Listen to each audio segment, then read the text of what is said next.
नमस्कार विद्यार्थी मित्रांनो, मी तुमचा एज्युकेटर अरविंद आणि तुमचं स्वागत आहे ग्लोबल ऑनलाईनमध्ये. मित्रांनो, आपण आजच्या व्हिडिओमध्ये महाराष्ट्र लॉ सीईटी या परीक्षेत विचारल्या जाणाऱ्या सामान्य ज्ञान व चालू घडामोडी म्हणजेच general knowledge and current affairs या विषयातील इम्पॉर्टंट MCQ व त्यांचे स्पष्टीकरण पाहणार आहोत. मित्रांनो, जसं की तुम्हाला माहिती आहे, या विषयावर आपले 3 इयर CET मध्ये 40 तर 5 इयर CET मध्ये 30 गुण अवलंबून आहेत. त्यामुळे व्हिडिओ शेवटपर्यंत नक्की पहा. विद्यार्थी मित्रांनो, महाराष्ट्र लॉ CET 2025 या कोर्समध्ये आम्ही 3 इयर व 5 इयर CETचा संपूर्ण अभ्यासक्रम कव्हर करणार आहोत. यामध्ये संपूर्ण अभ्यासक्रमावर आधारित video lectures, daily live class, संपूर्ण अभ्यासक्रमाच्या नोट्स, मॉक टेस्ट आणि संपूर्ण अभ्यासक्रमावर आधारित MCQ प्रोव्हाइड करत आहोत. आणि या कोर्सची लाईव्ह बॅच दिनांक 1 नोव्हेंबर 2024 पासून सुरू होत आहे. तर या कोर्सला जॉईन करण्यासाठी दिलेल्या नंबरवरती व्हॉट्सअप करा किंवा ग्लोबल ऑनलाईन ॲप डाउनलोड करून आजच आपलं नाव रजिस्टर करा. तर वळूया आपल्या प्रश्नांकडे.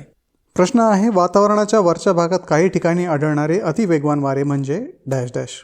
आपल्याला या प्रश्नामध्ये ऑप्शन्स दिले: चक्रीवादळ, सायक्लोन, प्रतिचक्रीवादळ, अँटी सायक्लोन, जेट स्ट्रीम आणि त्सुनामी. तर विद्यार्थी मित्रांनो, जेट स्ट्रीम म्हणजे वातावरणाच्या वरच्या भागात आढळणाऱ्या अतिवेगवान वारे आणि हे वारे सामान्यतः 20,000 ते 50,000 फुटावरती पश्चिम ते पूर्व या दिशेने वाहतात.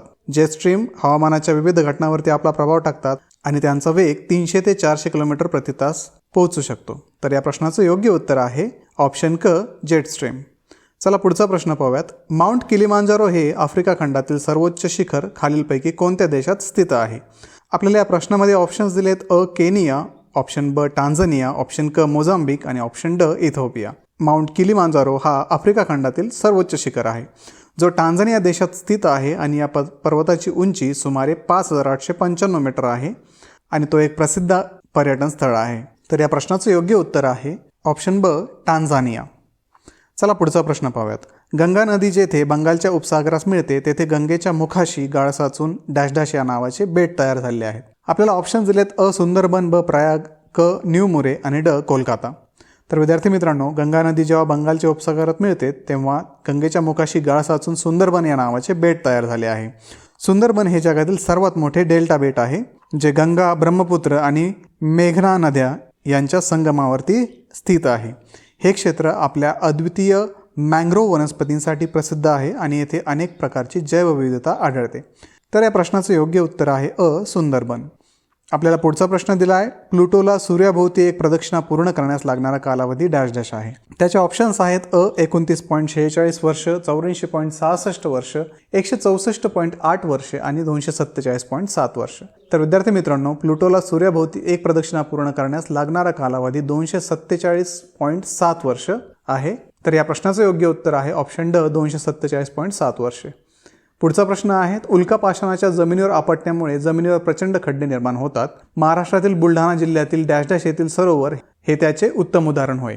ऑप्शन्स आहेत: अ, लोणार, ब, सिंदखेडा राजा, क, देऊळगाव राजा आणि ड, खामगाव. तर विद्यार्थी मित्रांनो, लोणार सरोवराची निर्मिती एका उल्कापातामुळे झाली आहे, ज्यामुळे हे पृथ्वीवरील बेसॉल्ट खडकामधील एकमेव मोठे क्रेटर आहे. यामध्ये सरोवराची पाणी अल्कधर्मी आहे आणि याचा pH सुमारे 11 आहे. हे पाणी खारे आहे. लोणार सरोवराचं वय हे साधारणतः 52,000 वर्ष मानले जाते, परंतु काही संशोधनानुसार त्याचे वय 5,70,000 वर्षापर्यंत सांगितले जाते. तर या प्रश्नाचं योग्य उत्तर आहे अ, लोणार. पुढचा प्रश्न पाहूयात. टुंड्रासारख्या बर्फाळ प्रदेश वापरल्या जाणाऱ्या घसरगाडीस डॅश डॅश असे म्हटले जाते. आपल्याला याच्यामध्ये ऑप्शन्स दिलेत: अ, ट्यूपिक, ब, स्लेज, क, कॅक आणि ड, क्रॉल. तर विद्यार्थी मित्रांनो, टुंड्रासारख्या बर्फाळ प्रदेशात वापरल्या जाणाऱ्या घसरगाडीस स्लेज असे म्हटले जाते. स्लेज म्हणजे एक प्रकारची गाडी किंवा गाडीचा प्रकार आहे, जो बर्फावर किंवा बर्फाळ जमिनीवरती खेचला जातो. याचा वापर सामान्यतः ध्रुवीय प्रदेशामध्ये आणि बर्फाळ वातावरणात प्रवास करण्यासाठी केला जातो. तर या प्रश्नाचं योग्य उत्तर आहे ऑप्शन ब, स्लेज. पुढचा प्रश्न पाहूयात. डॅश डॅश या प्राण्यास वाळवंटातील जहाज असे म्हटले जाते. आपल्याला ऑप्शन्स दिलेत: अ, रेनडियर, ब, उंट, क, पेंग्विन आणि ड, व्हिजल. तर विद्यार्थी मित्रांनो, उंटाला वाळवंटातील जहाज असे म्हटले जाते. हे विशेषतः म्हणजे वाळवंटी भागातील त्याच्या अद्वितीय शारीरिक वैशिष्ट्यामुळे. उंट पाण्याची कमतरता सहन करू शकतो आणि तो दीर्घकाळ वाळूत प्रवास करू शकतो, ज्यामुळे तो वाळवंटातील लोकांसाठी एक महत्त्वाचे वाहतुकीचे साधन बनतो. त्यामुळे या प्रश्नाचं योग्य उत्तर आहे ऑप्शन ब, उंट. चला पुढचा प्रश्न पाहूयात. मरियाना ही जगातील सर्वात खोल गर्ता डॅश डॅश या महासागरात आहे. विद्यार्थी मित्रांनो, आपल्याला ऑप्शन्स दिलेत: पॅसिफिक, अटलांटिक, आर्टिक आणि हिंदी. तर मरियाना ही जगातील सर्वात खोल गर्ता पॅसिफिक महासागरामध्ये आहे. मरियाना गर्ता, ज्याला मरियाना ट्रेंच असेही म्हटले जाते, ही पश्चिम पॅसिफिक महासागरात स्थित आहे आणि तिची खोली सुमारे 10,984 मीटर आहे. हे पृथ्वीवरील सर्वात खोल स्थान आहे आणि याला चॅलेंजर डीप असे नाव दिले गेले आहे.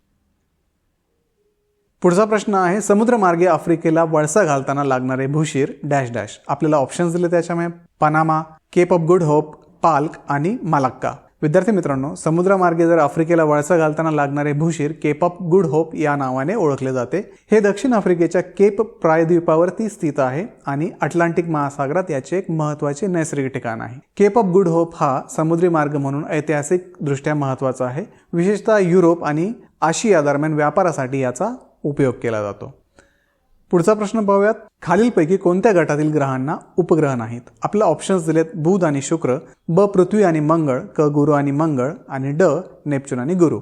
तर विद्यार्थी मित्रांनो, बुध आणि शुक्र या ग्रहांना उपग्रह नाहीत. बुध हा सूर्याच्या सर्वात जवळचा ग्रह आहे आणि शुक्र हा दुसऱ्या क्रमांकावरती आहे. या दोन्ही ग्रहांच्या भोवती कोणतेही नैसर्गिक उपग्रह नाहीत, जे त्यांना इतर ग्रहांच्या तुलनेत वेगळे बनवते. तर इतर पर्यायामध्ये जर पाहिलं तर पृथ्वीला एक उपग्रह आहे, त्याला चंद्र म्हणतो आपण. मंगळाला 2 उपग्रह आहेत, ते फोबोस आणि डेमोस. गुरुला अनेक उपग्रह आहेत, नेपच्यूनला देखील उपग्रह आहेत. त्यामुळे या प्रश्नाचं योग्य उत्तर आहे बुध आणि शुक्र, ऑप्शन अ. चला पुढचा प्रश्न पाहूयात. डॅश डॅश या दिवशी पृथ्वीवर सर्वत्र 12 तासांची रात्र व 12 तासांचा दिवस असतो. आपल्याला ऑप्शन्स दिलेत, 22 जून, 1 जानेवारी, 21 मार्च आणि 22 डिसेंबर. 21 मार्च या दिवशी पृथ्वीवर सर्वत्र 12 तासांची रात्र व 12 तासांचा दिवस असतो. हा दिवस वसंत ऋतूतील समद्विकाल किंवा वर्नल इक्विनॉक्स असे म्हणून ओळखला जातो. जेव्हा सूर्य थेट भूमध्य रेषेवरती असतो, या दिवशी पृथ्वीच्या सर्व भागातील रात्री आणि दिवसांची लांबी साधारणतः समान असते, ती म्हणजे 12 तासांची. तर या प्रश्नाचं योग्य उत्तर आहे ऑप्शन क, 21 मार्च. पुढचा प्रश्न पाहूयात. सूर्यापासून निघालेला प्रकाश पृथ्वीच्या पृष्ठभागापर्यंत पोहोचण्यासाठी डॅश डॅश मिनिटे लागतात. ऑप्शन दिले आपला अ 10, ब 8, क 12 आणि ड 14. विद्यार्थी मित्रांनो, सूर्यापासून निघालेला प्रकाश पृथ्वीच्या पृष्ठभागापर्यंत पोहोचण्यासाठी 8 मिनिटे लागतात. अधिक अचूकपणे हे सुमारे 8.3 मिनिटे आहे. सूर्य आणि पृथ्वी यांच्यातील सरासरी अंतर हे सुमारे 15 कोटी किलोमीटर आहे आणि प्रकाशाचा वेग हा सुमारे 2,99,792 किलोमीटर प्रति सेकंद आहे. तर या प्रश्नाचं योग्य उत्तर आहे ब 8. पुढचा प्रश्न पाहूयात. खालीलपैकी सर्वात हलका वायू कोणता? आपल्याला ऑप्शन्स दिलेत, हायड्रोजन, हेलियम, ऑक्सिजन आणि कार्बन डायऑक्साईड. विद्यार्थी मित्रांनो, हायड्रोजन हा सर्वात हलका वायू आहे. हायड्रोजन गॅस म्हणजेच H2चं आण्विक वजन सुमारे 2 ग्रॅम आहे, ज्यामुळे तो इतर वायूंपेक्षा सर्वात हलका ठरतो. त्यामुळे या प्रश्नाचं योग्य उत्तर आहे ऑप्शन अ, हायड्रोजन. पुढचा प्रश्न आहे, प्रकाशाचा वेग सेकंदास डॅश डॅश किलोमीटर इतका आहे. विद्यार्थी मित्रांनो, प्रकाशाचा वेग निर्वातात सुमारे 2,99,792 किलोमीटर प्रति सेकंद आहे. तर या प्रश्नाचं योग्य उत्तर आहे ऑप्शन अ, 2,99,792. पुढचा प्रश्न आहे, खालीलपैकी हा द्रव पदार्थ आहे. ऑप्शन्स आहेत अ काच, ब पारा, क नॅप्थलिन आणि ड बोरॉन. विद्यार्थी मित्रांनो, पारा हा द्रव पदार्थ आहे जो सामान्य तापमानावरती द्रव रूपात असतो. पारा एक विशेष धातू आहे जो द्रव स्वरूपात आढळतो आणि याला तापमान मोजण्यासाठी थर्मामीटरमध्ये वापरले जाते. तर या प्रश्नाचं योग्य उत्तर आहे ब पारा. पुढचा प्रश्न पाहूयात. खालीलपैकी काय उत्कृष्ट विद्युत वाहक आहेत? आपल्याला ऑप्शन्स दिलेत, पाणी, बर्फ, लाकूड आणि खारे पाणी. विद्यार्थी मित्रांनो, खारे पाणी हे द्रव पदार्थ आहे जो उत्कृष्ट विद्युत वाहक आहे, ज्यामध्ये सोडियम आयन आणि क्लोराईड आयन यासारखे मुक्त आयन असतात, जे विद्युत प्रवाहाला वाहून नेण्यास मदत करतात. तर या प्रश्नाचं योग्य उत्तर आहे ऑप्शन ड, खारे पाणी. चला पुढचा प्रश्न पाहूयात. खालीलपैकी कोणता प्राणी अथवा पक्षी सस्तनी या प्रकारात मोडतो? आपल्याला ऑप्शन्स दिलेत, अ घार, ब गिधाड, क वटवाघूळ आणि ड कावळा. विद्यार्थी मित्रांनो, वटवाघूळ हा प्राणी सस्तनी या प्रकारात मोडतो. सस्तन प्राणी म्हणजे असे प्राणी की जे आपल्या नवजात पिल्लांना दूध पाजतात आणि वटवाघूळ हा एक सस्तन प्राणी आहे. इतर पर्यायामध्ये घार, गिधाड आणि कावळा हे सर्व पक्षी आहेत आणि ते सस्तन प्राण्यामध्ये समाविष्ट होत नाहीत, त्यांना अंडज असे म्हणतात. तर या प्रश्नाचं योग्य उत्तर आहे ऑप्शन क, वटवाघूळ. पुढचा प्रश्न आहे, खालीलपैकी कोणता पदार्थ चुंबकीय आहे? आपल्याला ऑप्शन्स दिलेत, अ निकेल, ब जस्त, क सोने आणि ड ग्रॅफाइट. विद्यार्थी मित्रांनो, निकेल हे एक चुंबकीय पदार्थ आहे. याला फेरोमॅग्नेटिक धातू असेही म्हणतात, ज्याचा अर्थ आहे की तो बाह्य चुंबकीय क्षेत्राच्या उपस्थितीत चुंबकीय गुणधर्म प्रदर्शित करतो. निकेल, लोह आणि कोबाल्ट यासारख्या धातूंमध्ये उत्कृष्ट चुंबकीय गुणधर्म असतात. तर या प्रश्नाचं योग्य उत्तर आहे ऑप्शन अ, निकेल. पुढचा प्रश्न पाहूयात. वाटाण्याच्या मुळावरील गाठीत डॅश डॅश हे सहजीवी जीवाणू असतात. आपल्याला ऑप्शन्स दिलेत. झूक्लोरेल्ला, रायझोबियम, ट्रायकोनेम्फा आणि ट्रायकोग्रामा. विद्यार्थी मित्रांनो, रायझोबियम हे सहजीवी जीवाणू आहेत जे वाटाण्याच्या मुळावरती त्यांच्या गाठीमध्ये आढळतात. हे जीवाणू शेंगवर्गीय पिकाच्या मुळावर गाठी निर्माण करून हवेतील नायट्रोजन त्यामध्ये स्थिर करतात, ज्यामुळे पिकांना आवश्यक नायट्रोजन उपलब्ध होतो आणि पिकाची उत्पादन आणि वाढ सुधारते. तर याचं योग्य उत्तर आहे क, रायझोबियम. पुढचा प्रश्न पाहूयात. खालीलपैकी बिनविषारी साप कोणता? आपल्याला ऑप्शन्स दिलेत. अजगर, नाग, मण्यार आणि फुरसे. तर विद्यार्थी मित्रांनो, अजगर हा एक बिनविषारी साप आहे. अजगरामध्ये विषग्रंथी नसतात आणि ते आपल्या शिकारीला गिळून खातात. इतर पर्यायामध्ये दिलेले साप हे विषारी आहेत. तर याचं योग्य उत्तर आहे अ, अजगर. पुढचा प्रश्न पाहूयात. या जीवनसत्वाच्या अभावी बेरीबेरी हा रोग होतो. आपल्याला ऑप्शन्स दिलेत. अ जीवनसत्व, ब जीवनसत्व, क जीवनसत्व आणि ड जीवनसत्व. विद्यार्थी मित्रांनो, बेरीबेरी हा रोग विटॅमिन B1 म्हणजेच ब जीवनसत्व याच्या कमतरतेमुळे होतो. त्यामुळे या प्रश्नाचं योग्य उत्तर आहे ऑप्शन ब जीवनसत्व.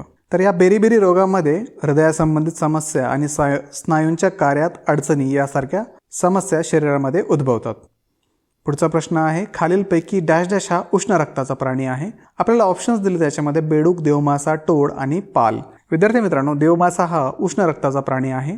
उष्ण रक्ताचं प्राणी म्हणजे असे प्राणी की जे आपल्या शरीरातील तापमान स्थिर ठेवतात. जरी बाहेरील तापमान बदलले तरी देवमासा आपल्या शरीराचं तापमान नियंत्रित करू शकतो. तर या प्रश्नाचं योग्य उत्तर आहे देवमासा.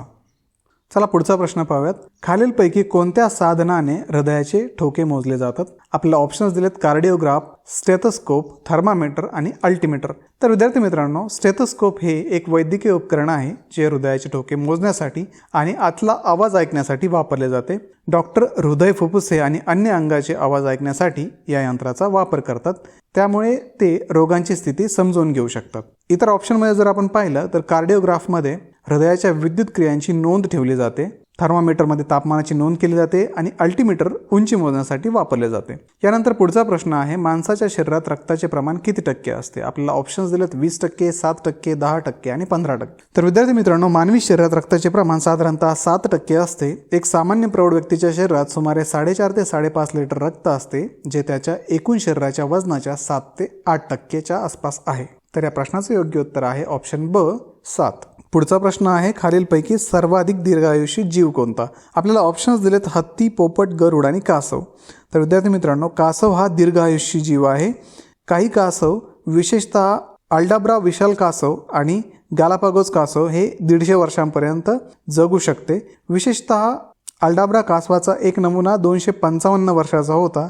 यामुळे कासव दीर्घायुष्य प्राण्यामध्ये प्रसिद्ध आहेत. हत्तीच्या बाबतीत जर आपण पाहिलं तर हत्ती साधारणतः 60 ते 70 वर्ष जगतात. पोपटाच्या काही प्रजाती 80 वर्षापर्यंत जगू शकतात. गरुड साधारणतः 20 ते 30 वर्ष जगतात. त्यामुळे या प्रश्नाचं योग्य उत्तर आहे ऑप्शन ड, कासव. विद्यार्थी मित्रांनो, हे होते सामान्य ज्ञान व चालू घडामोडी या विषयातले काही महत्त्वाचे MCQ. यापुढे ही सिरीज अशीच चालू राहणार आहे. त्यामुळे ग्लोबल ऑनलाईनला सबस्क्राईब करा, व्हिडिओला लाईक करा, तुमचे प्रश्न असतील तर कमेंट करा आणि 1 नोव्हेंबरला सुरू होणाऱ्या लाईव्ह बॅचला जॉईन करण्यासाठी दिलेल्या नंबरवरती कॉन्टॅक्ट करा. तर भेटूया पुढच्या व्हिडिओमध्ये.